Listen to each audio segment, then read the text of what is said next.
Thank you very much, Mark. I'm absolutely delighted to be here, joining you virtually.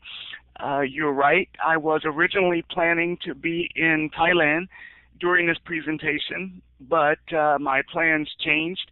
And so now I'm connecting to you from the other Washington. I'm in Washington, D.C., and really happy to be able to share a little bit about some ideas related to geographically distributed collaboration, some of which you are so willingly putting into place with experimenting with this particular conference and allowing me and others to participate remotely. So I wanted to thank you for that, and to thank Becky as well for your creativity and leadership in thinking about doing something like this.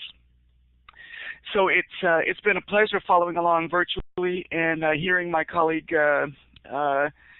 from the World Health Organization talk about assistive and adaptive technology and some of the challenges facing the developing world.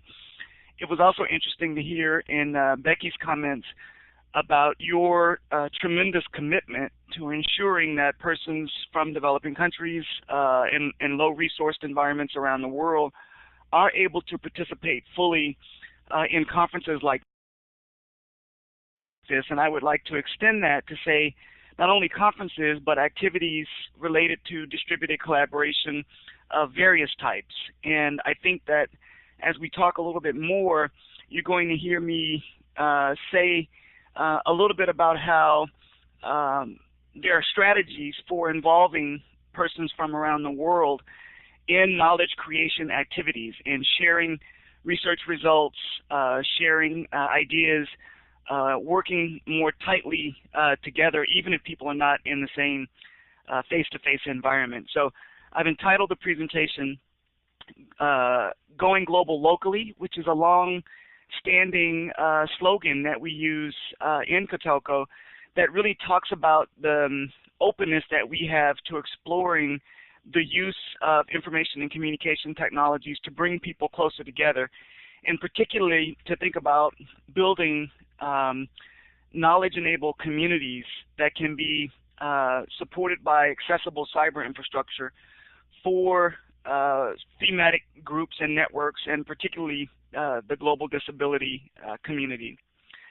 So the focus of the talk for me today is I'd like to talk about how through the use of the principles, assembly, development, and application of information and communication technologies, we can create the socio-technical infrastructure that is required to support deeper collaboration within the global disability community. There are many, many opportunities for us to work together around the world, and they don't obviate the need to come together in face-to-face meetings such as the conference is going on now. But it's really wonderful to look down and to see that we have 35 or 40 people that have been participating from around the world, and to know that we can do that collectively regardless of where we might be located in the world. And that's what I want to be able to talk about today. I want to do three really quick things. I want to talk a little bit about the changing global context and what's happening in the world that both encourages us to participate in this kind of distributed collaboration activities, as well as how the technologies are changing that enable that to happen. I want to say a little bit more about the organizational structures, what we talk about as collaboratories or cyber infrastructure that can really help us to harness the potential of these technologies and to move us forward as a community. And then I'll talk about some of the specific opportunities and ways of moving forward that I think might be helpful.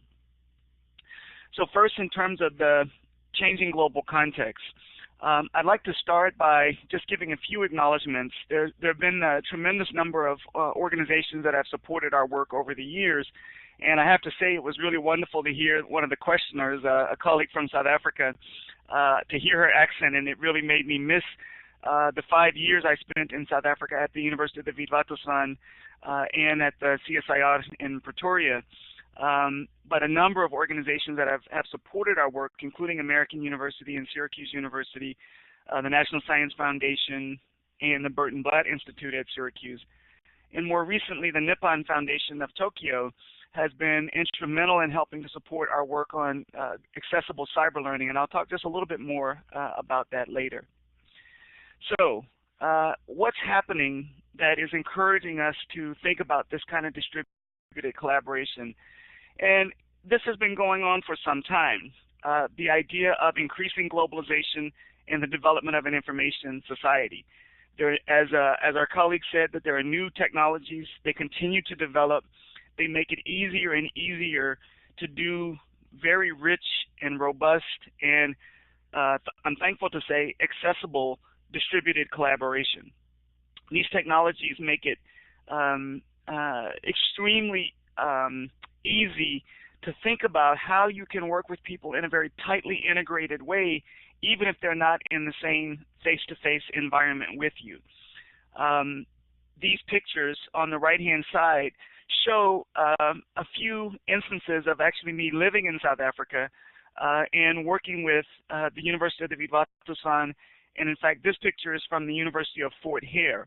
And for those of you that can't see the pictures, I have some pictures of a computer lab where students in a course that I taught between 6 universities are sitting at the computer between 3 universities in the US and 3 universities in South Africa, taking the same class, going back to 1999, and working together in global virtual teams.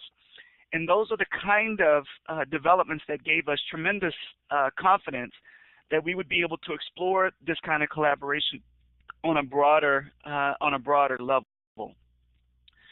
So when we look at a conference like the one that we have today, one of the things that encourages us to come together and to travel from around the world is that we want to share our information and knowledge and best practices with our colleagues around the world. So the knowledge that we want to incorporate in our projects and in our activities doesn't exist just in Seattle, and it doesn't exist just in Washington, D.C., or just in the global north. The knowledge that we want to tap into exists in the global south, and it exists all over the world. And so we want to find ways that enable us to harness and tap into and work with the knowledge resources that exist anywhere in the world. And in order to do that, we want to think about a concept that Saskia Sassen called spaces of globalization. So that as people are in South Africa or in Kuala Lumpur or in Singapore or in Sri Lanka, we can enable those places to become spaces of globalization. And we can do that through a variety of techniques. We can talk about this in more detail later, but using technologies that are accessible, particularly to persons who are blind or visually impaired, deaf or hard of hearing, or mobility impaired. But they're also accessible to people in low bandwidth environments who use different kinds of computing technologies. I happen to use a Macintosh, but we also want people to be able to participate who use Linux computers, open source software tools, Windows machines, so cross-platform as well. And if we think about how we can combine those various approaches, it helps us to think about how we create and facilitate these spaces of globalization. So one of the things that this new set of developments requires is for us to learn a new set of skills. And these skills are important regardless of whether or not we're going into business, government, science, or into global policy processes and civic advocacy. We want to be able to, of course, be able to identify and critique and manipulate abstract information and knowledge and symbols, but we also want to be able to work in global virtual teams and not be afraid of the technologies that enable us to work together across time zones, across cultures, using technologies to really enable our work as tools and not just fancy toys that we might see on the advertisements, to work across disciplines and to work across institutions. So there are a whole set of new skills that are required for us to be able to take advantage of this new period that we're living in and that we find ourselves confronted with. Now, if you accept this argument that I'm making, that it's increasingly going to be the way that we organize how we live, how we work, and how we play, working in these kinds of global virtual teams and across distance, trying to harness these spaces of globalization, it becomes quite clear why I frame this as a grand challenge for the global disability community. Some of you may or may not be familiar with this idea of grand challenges, which are largely used in the sciences, in engineering and physics and computer science and so forth, where they recognize that some of the challenges that they face are too great for any one research center, any one scientist or scholar or researcher, and in many cases they go beyond even one discipline, and they require large numbers of researchers with different perspectives, different disciplinary backgrounds, different experiences to come together to try to solve these problems. And being able to address this kind of global disability challenge is one that I see as rising to the level of this idea of a grand challenge. And I usually talk about three different rationales for doing this, and our colleague Mr. Consambis talked a lot about this, but there's a moral rationale that perhaps more than 1 billion people in the world living with some form of disability, particularly as he alluded to as people age. There's an economic rationale that there are opportunities to involve persons with disabilities, and then there's a legal rationale, both from national legislation and now the global framework that's created by the Convention on the Rights of Persons with Disabilities. So focusing on accessible cyber infrastructure is absolutely critical. So let's look at what we mean by collaboratories in cyber infrastructure. So this is a term that comes out of the U.S. National Science Foundation. It started in about the mid-'80s. The idea of a collaboratory, which blended the words collaborate and laboratory. So Dr. William Wolf, who was the head of the National Science Board at the time, talked about this as a center without walls, in which the nation's researchers could perform their work without regard to geographic location. So these scientific collaboratories started in the physics community, the upper atmospheric research community, and quickly started to move to other areas. And so a collaboratory is an organizational entity that spans distance, supports rich and recurring human interaction oriented to a common research area, and it fosters contact between researchers who are both known to each other as well as unknown, and provides access to data sources, artifacts, and tools required to accomplish their tasks. So if you think about this organizational structure of a collaboratory, and you think about how space physicists and molecular biologists and oceanographers were able to use these tools, you start to think about why couldn't we do more of that in the global disability community? If we're able to think about the infrastructure that would support the kind of work we want to do as a community, sharing best practices, why couldn't we create that kind of infrastructure for the global disability community as well? And why couldn't we use that to support our educational objectives as well? And that's one of the things that we've tried to do in our work around cyber learning with the Institute on Disability and Public Policy. We use these same kinds of approaches to create our master's degree in disability and public policy. It is a virtual degree that's open to anyone in the world.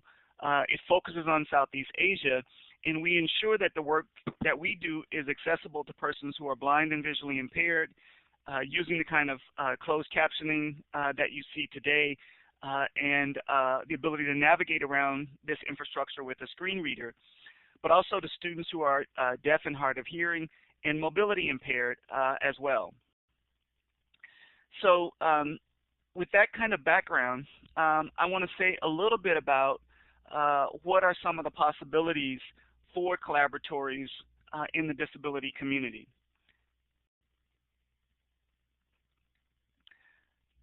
So we take this consensus definition of a collaboratory and we try to expand it in our work in Kotoko.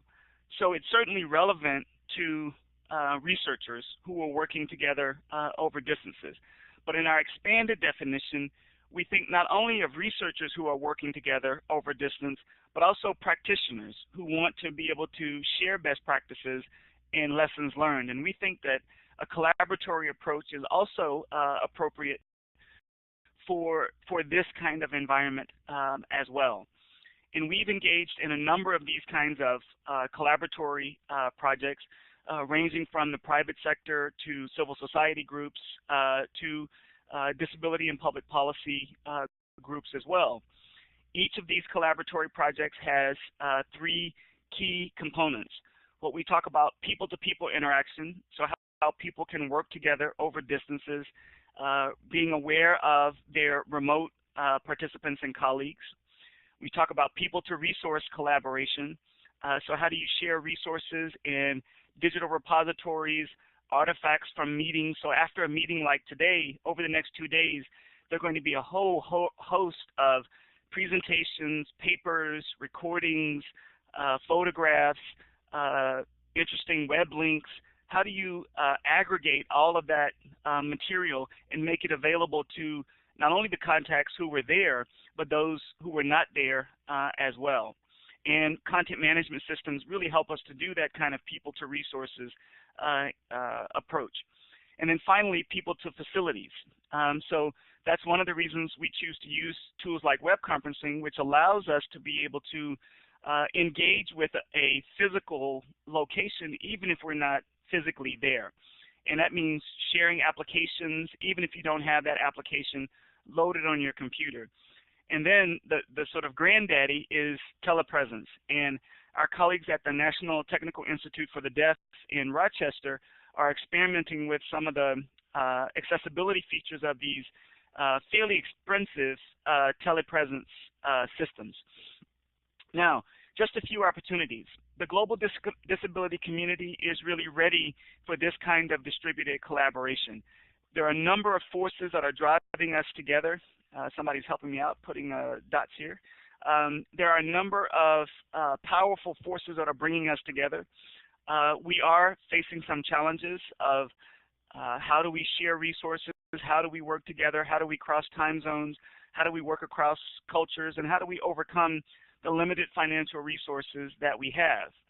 And our recommendations have generally been to focus on enhancing collaboration through these kinds of technologies, using and building accessible knowledge communities across national, regional, international boundaries, using these kinds of conferences as opportunities to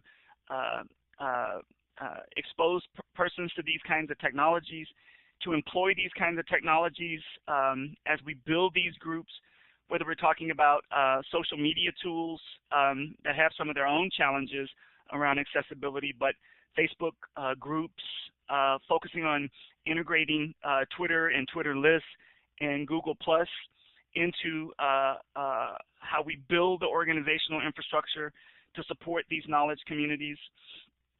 And then content management systems that enable us to capture content, again, coming from a meeting like this.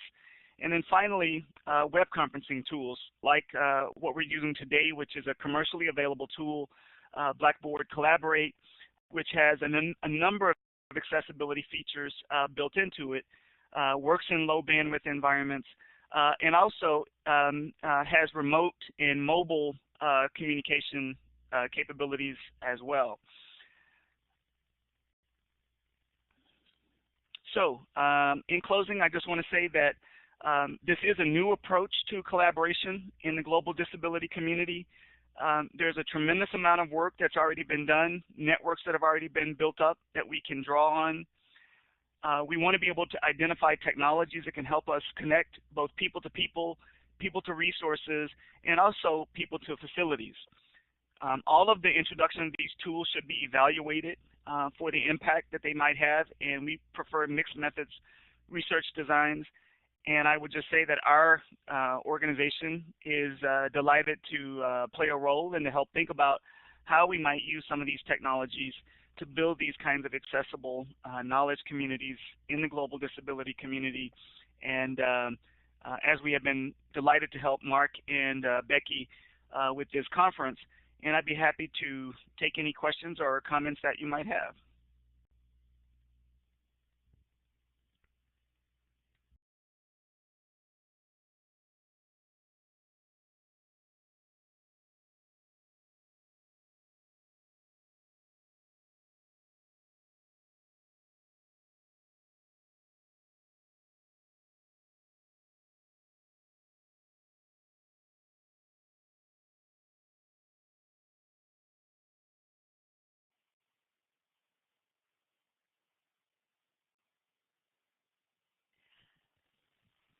Hi, Dr. Cogburn. My name is Pam Leiter, and I'm from the Chicago area.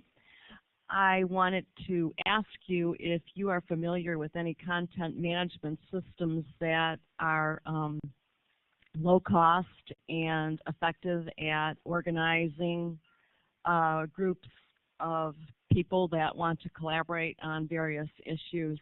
All of the CMS programs I've seen are quite costly in order for them to be effective. Do you have some suggestions? Thank you, Pam. That's a great question.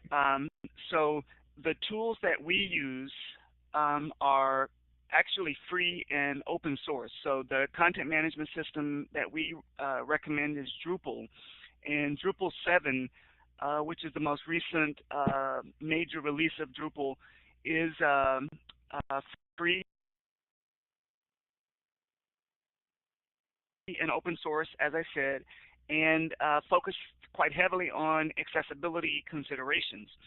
Now, calling it free is a little bit of a misnomer, because even though the software itself is free, it does require expertise to be able to put that, to be able to host a system like that, to be able to put it into practice, to customize it, and so forth. But it is a free content management system. There are other low-cost systems that have less functionality, things like Ning, for example. Ning is a sort of turnkey solution. I think it has about a $12 a month fee, up to maybe a $35 a month, depending on the size that you might need. And a number of global communities that I work with are building their community infrastructure around Ning as a platform, because it is easier to use and although a little bit less feature rich, is a little bit easier to manipulate and to build out. So those are two examples on the content management system side. Unfortunately, on the web conferencing side, which you didn't ask about, but I'm going to take the opportunity, there's still almost no free or open source solutions available for web conferencing tools, and those that are available frequently switch over to a charging model. So that's another problem, Pam. But on the content management side, it's a little bit easier to crack.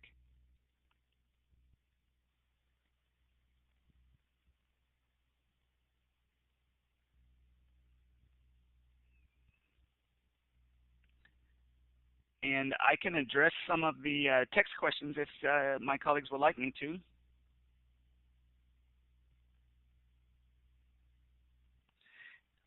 While I wait, let me just take an opportunity to address those two questions that I see. The first one from Mohammed Akram. So Mohammed, the captioning systems that we use are pretty amazing in my estimation. If you think about, so the captioner, our captioners normally are never physically in the room with us. They're geographically distributed as well.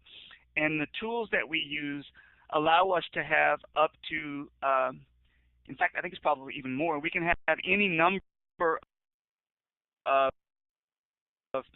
captioners in the room captioning in multiple languages. We've certainly done it before in English and Spanish, so we've had up to 2 languages. So as long as a person can caption and translate, they would be able to caption in multiple languages. So that would be a way that I think the first part of your question, Mohammed, would be answered. So this particular conference was in English, but it would be possible to have multilingual conferences. So Evelyn, in terms of your question, so the tools that we use specifically, I used to be on the faculty at the University of Michigan, and I know my colleague Joyjeet is there from the School of Information. And the University of Michigan is where a lot of these activities started, these early collaboratories and so forth. But I always made the decision not to use things like Internet 2 and some of the specialized networks, so that I could always use Internet access that was available around the world and more open. So the kind of tools that we use, even this web conferencing tool, one of the reasons that we have chosen to use first Illuminate, which has now become Blackboard Collaborate, is that it works in very, very low bandwidth environments. And it also enables differential levels of access. So if you have a participant in the room who has low bandwidth and others have higher bandwidth, it doesn't limit the high bandwidth persons and bring them down to the lowest bandwidth. So it's really, really flexible from that perspective. Also, as I mentioned, there are mobile devices. So if you look down the participant list, you'll see that at least 2 or 3 people are connected with mobile devices, iPads, iPhones, Android tablets, and Android phones as well. And so, Evelyn, we have used these tools to build our master's program, which is now in its 3rd year, which, as I said earlier, focuses on Southeast Asia and has students in Cambodia and Vietnam and Singapore, as well as students in Washington, D.C.